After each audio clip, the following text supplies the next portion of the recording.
అది నటరాజస్వామి కొలువైన చిదంబర పుణ్యక్షేత్రం. అక్కడే పవిత్రమైన శివగంగ కోనేరు ఉంది. అక్కడి స్థానిక భక్తులంతా నటరాజస్వామిని తిల్లై కూతన్ అని ఇష్టంగా పిలుచుకునేవారు. తిల్లై అంటే అక్కడ స్థానికంగా పెరిగే ఒక చెట్టు పేరు. కూతన్ అంటే నృత్యాధిపతి, అంటే నృత్యానికి అధిపతి అని అర్థం. ఆ నటరాజస్వామి కొలువైన ఆ ప్రాంతాన్ని చిదంబలంగా పిలుస్తారు. చిదంబలంలో చిత్ అంటే చైతన్యము అని అర్థం. అంబలము అంటే దేవాలయము అని అర్థం.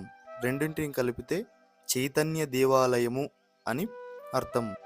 చిదంబర పుణ్యక్షేత్రంలో నటరాజస్వామివారి సహధర్మచారిణి పేరు శివగామి సుందరి. ఆమె ఆలయానికి ఎదురుగానే శివగంగ కోనేరు ఉంటుంది. చిదంబర పుణ్యక్షేత్రంలో తిరునీలకంఠర్ అని ఒక ఆయన నివసిస్తుండేవాడు. ఆయన గొప్ప శివభక్తుడు. అయినప్పటికీ ఆయన జితేంద్రియుడు కాకపోవడంతో ఒకసారి పొరపాటున పరాయి స్త్రీతో దిద్దుకోలేని తప్పు చేశాడు. ఆ తప్పును పరమ పతివ్రత అయిన అతని సహధర్మచారిని సహించలేకపోయింది. ఈ విషయంపై అతడు భార్యను ఎంతగానో నచ్చజెప్పే ప్రయత్నం చేశాడు. ఈ ప్రయత్నంలో తన భార్యను అతను తాకే ప్రయత్నం చేయబోయాడు. దాంతో ఆమె, ఇకపై మమ్మల్ని నీవు అంటుకోవద్దు, మన ఇష్టదైవమైన తిల్లై కూతన్పై ఆన పెడుతున్నాను అంటూ ఒట్టేసి ఆమె తన భర్త నుండి దూరంగా వెళ్ళిపోయింది. అలా అనే సమయంలో ఆమె నీవు నన్ను అంటరాదు అని ఏకవచనం ప్రయోగం చేయకుండా మమ్మల్ని అంటకూడదు అని బహువచన ప్రయోగం చేసింది. కాబట్టి ఇక నుంచి ఏ స్త్రీని నేను ముట్టుకోకూడదని తిరునీలకంఠర్ నిశ్చయించుకున్నాడు. అప్పుడు ఆ దంపతులు పరిపూర్ణమైన యవ్వనంలో ఉన్నారు. భక్తితో పాటు రక్తిని కూడా అనుభవించాల్సిన వయస్సది.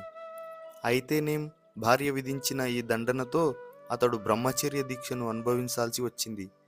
దాన్ని తన స్వీయ తప్పుగానే పరిగణించి ఆ శిక్షను అతను పరిగ్రహించాడు. అప్పటి నుండి నీలకంఠ నాయనార్ తాను రోజూ చేసే పనులను, శివారాధనను తప్ప అన్యమేదీ పట్టించుకునేవాడు కాదు. అలాగని కుటుంబ బాధ్యతను నిర్లక్ష్యం చేసేవాడు కాదు. భార్యను పోషించే తన విద్యుక్త ధర్మాన్ని తప్పకుండా పాటించాడు. అలాగే తన భార్య కూడా వేరే చింతనను మనసులోకి రానియకుండా శివునిపైనే తన దృష్టిని కేంద్రీకరించింది. ఇద్దరూ వారి వారి పనులు నిర్వహించుకుంటూ ఇద్దరూ శివదీక్షలో ఉన్నారు. అయితే కాలం బండరాళ్లలా దొర్లిపోయింది. ఈ క్రమంలో వాళ్ళిద్దరికీ ముసలితనం సమీపించింది. శరీరంలో శక్తి సన్నగిల్లింది. ఇంత దీక్షగా శివదీక్షను అనుభవిస్తూ ఆ జంట ఎంతో కాలం గడిపింది. అలా ఇంద్రియ నిగ్రహాన్ని పాటిస్తూ శివపార్వతులను అర్చిస్తున్న వారిపై నటరాజుకు శివగామి దేవికి అపారమైన దయ కలిగింది. దాంతో ఆ జంటకు ఇహపర సౌఖ్యాలు కలుగజేయమని శివగామి దేవి నటరాజునికి అభ్యర్థనను విన్నవించింది. భార్య అభ్యర్థనను మన్నించాడు శివుడు. అందరిలోనూ వీరిద్దరికీ తమపై ఉన్న అచంచల విశ్వాసానికి విచలితుడైన చిదంబరుడు వీరి భక్తిని లోకానికి తెలియజేద్దామని భావించి ఒక గొప్ప శివభక్తుని వేషం ధరించి తిరునీలకంఠర్ ఇంటికి వచ్చాడు. యోగి పుంగవుణ్ణి చూడగానే తిరునీలకంఠర్ పరుగు పరుగున వచ్చి అతనికి అతిథి సత్కారాలు జరిపించాడు. దానికి ఆ శివయోగి ఎంతగానో సంతోషించి తన సంచిలో నుండి ఒక బంగారు భిక్షాపాత్రను బయటికి తీసి తిరునీలకంఠర్కు ఇచ్చాడు.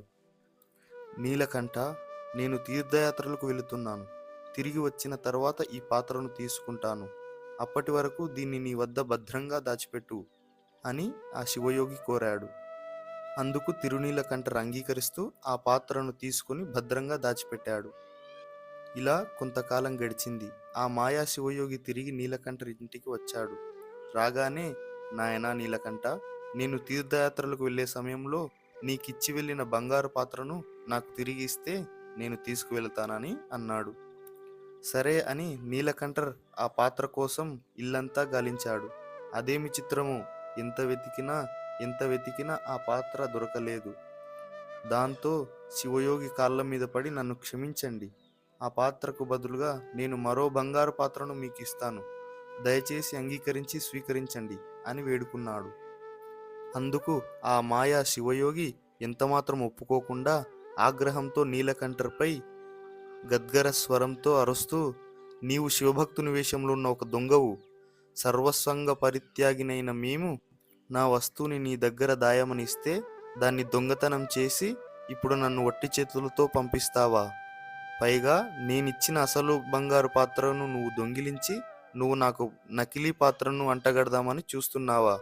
అంటూ ఆ మాయా శివయోగి నీలకంఠర్ను పలు విధాలుగా దూషించాడు. యోగి పుంగవా, నిజమైన శివభక్తుడెప్పుడూ దొంగ అవ్వాలని చూడడు. ఏదో అపరాధం జరిగింది, పరుల సొమ్ము అపహరించి కడుపు నింపుకునే తత్వం నాది కాదు. ఎంతో జాగ్రత్తగా మీ పాత్ర దాచి ఉంచాను, అయినప్పటికీ అది ఎలా మాయమైందో తెలియడం లేదు అంటూ నీలకంఠర్ తల వంచుకున్నాడు. ఓ, నువ్వు చెప్పే మాటలన్నీ నిజాలైతే, నీవు నిర్దోషివైతే శివునిపై ప్రమాణం చేయగలవా అని సవాలు విసిరాడు శివయోగి. అందుకు నీలకంఠర్ అంగీకరిస్తూ, అయ్యా, మీరు చెప్పినట్టే నేను నా దైవంపై ప్రమాణం చేస్తాను. అయితే ఏమని ప్రమాణం చేయాలని అడిగాడు నీలకంఠర్. నీవు నీ భార్య చేతిని పట్టుకొని నటరాజస్వామి దేవాలయం ముందున్న కోనేరులో స్నానం చేస్తూ బంగారు పాత్రను నేను దొంగిలించలేదు అని చెప్పాలి అని శివయోగి నీలకంఠర్కు చెప్పాడు. ఇది తనకు దైవం పెట్టిన కఠిన పరీక్షగా తిరునీలకంఠర్ భావించాడు. పూర్వం పొరపాటున చేసిన తప్పు వల్ల మాతో సహా ఏ స్త్రీని అంటరాదని తిల్లై కూతన్ పేరిట భార్య చేసిన శపథం కారణంగా ప్రస్తుతం తాను భార్యను ముట్టుకోకూడదు. అలా చేస్తే స్వామి పట్ల అపరిమితమైన ఘోరం చేసినవాడనవుతాను. కానీ ఇప్పుడు ఈ శివయోగి చెబుతున్న విధంగా ఆమె చేతిని పట్టుకొని తాను బంగారు పాత్రను దొంగిలించలేదని కోనేరులో మునిగి ప్రమాణం చేయకపోతే దొంగ అవుతానని, దొంగ అనే అపవాదు వచ్చి పడుతుందని తిరునీలకంఠర్ భావించాడు. ఈ క్లిష్ట పరిస్థితుల్లో ఏం చేయాలో పాలుపోవడం లేదు. కళ్ళ వెంబడి కన్నీరు కారిపోతుంది నాయనార్కు. అయినా ఏమాత్రం జాలి లేకుండా ఊళ్ళోని పెద్దలందరినీ అక్కడకు పిలిచాడు ఆ శివయోగి. గ్రామ పెద్దలందరినీ పిలిచి పెద్దగా గొడవ చేయడం మొదలుపెట్టాడు. గ్రామ పెద్దలు కూడా వచ్చి శివయోగి చెప్పినట్టే నీలకంఠర్ను తన భార్య చేతిని పట్టుకొని ప్రమాణం చేయవలసిందేనని తీర్పు చెప్పారు. లేని పక్షంలో గ్రామ బహిష్కరణ శిక్ష తప్పదని అతన్ని హెచ్చరించారు.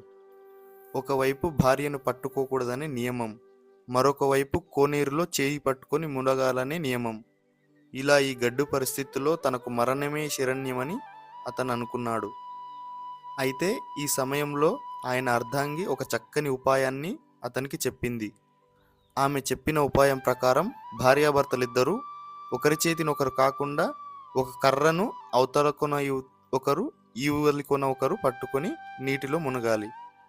దానికి తిరునీలకంఠర్ సంతోషించి చెరోవైపు కర్రను ఇద్దరు పట్టుకొని కోనేరులోకి దిగి మునిగారు. అలా మునిగి పైకి లేచి చూస్తే ఆశ్చర్యం! వారు పైకి లేచేసరికి వార్ధక్యంతో వణికిపోతున్న ఆ దంపతులిద్దరూ నవయౌవనవంతులుగా మారిపోయారు.